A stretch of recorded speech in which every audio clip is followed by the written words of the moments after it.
5 तरह की रॉड्स होती है, ठीक है। एक होती है ड्राइविंग रॉड जो फर्स्ट स्ट्रेचर बार से जुड़ी हुई होती है, ये आपको पॉइंट से दोनों पत्तियों को चलाने का काम करता है, ठीक है।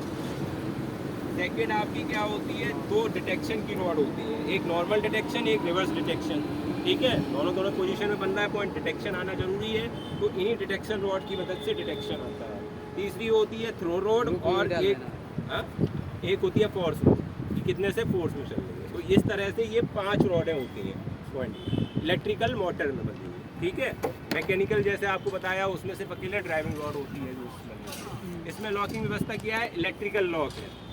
जब आप बाई चांस पॉइंट ख़राब हो जाता है तो आपको मैनुअली चलाने के लिए स्टेशन मास्टर भेजेगा यहाँ, तो आपको क्रैंकिंग की मदद से इसको चलाना पड़ेगा पॉइंट को। तो उस चीज़ के लिए क्या है कि उतरेटिया में आपको लाइन ट्रेनिंग दी जाएगी, या मेन लाइन का पॉइंट है, यहाँ पर इतनी जल्दी डिस्कनेक्शन नहीं मिलता है, इसीलिए उतरेटिया में भी लाइन ट्रेनिंग होती है, ठीक है।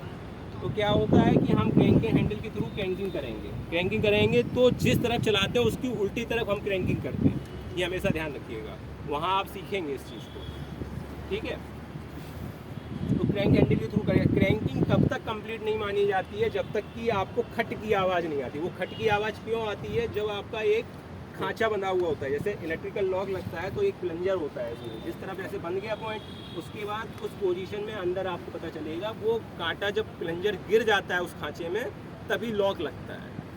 तो वो खट की आवाज़ जब तक नहीं हो जाती, भले ही आपका पॉइंट पहले चिपक जाता है, सुचरेल स्टॉक रोल पहले चिपक जाती है, लेकिन आपको क्रैंकिंग करते रहना चाहिए। कब तक करते रहना चाहिए, जब तक वो खट की आवाज़ नहीं है। वो खट की आवाज़ वही है, वो आपको बता रहा है कि प्लंजर उस खांचे में गिर गया है और लॉक हो गया। लेकिन आपको फिर भी वो लॉक लग गया, उसकी कोई गारंटी नहीं है, वो खराब है पॉइंट ये, तो आपको पैडलॉक भी लगाना पड़ता है, क्लैंप पैड भी लगाते हैं। पैडलॉक आपने देखा है ना, पैडलॉक अभी आपको दिखाएंगे भी, अभी चलेंगे हम बिहार में तो आपको पैडलॉकिंग भी सिखाएंगे, ठीक है।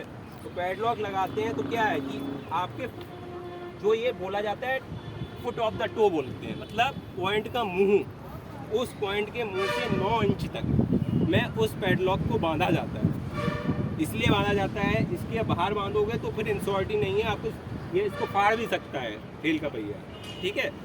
तो उन 9 इंच में आपको पैडलॉक क्लैम्प करना पड़ता है उस 9 इंच के अंदर, जिससे कि ये बाई चांस, जब हमने बताया था कि जब नॉर्मल में पॉइंट है, फेसिंग में पॉइंट है, तो क्या होता है कि जिस तरफ लॉक लगाने की आवश्यकता क्यों है, क्योंकि रेल के पहिए की डिज़ाइन इस तरह से होती है कि इसको ये अपोजिट तरफ ढकेलता है फेसिंग में, और अगर ट्रेलिंग में पॉइंट पड़ा रहा है तो उसी तरफ ढकेलता है जिस तरफ से सुचरेल चिपकी हुई है, तो उधर कोई दिक्कत नहीं है। इसीलिए फेसिंग पॉइंट में हमेशा आपको लॉक पॉइंट होना चलना चाहिए, सेट एंड लॉक दोनों, ठीक है।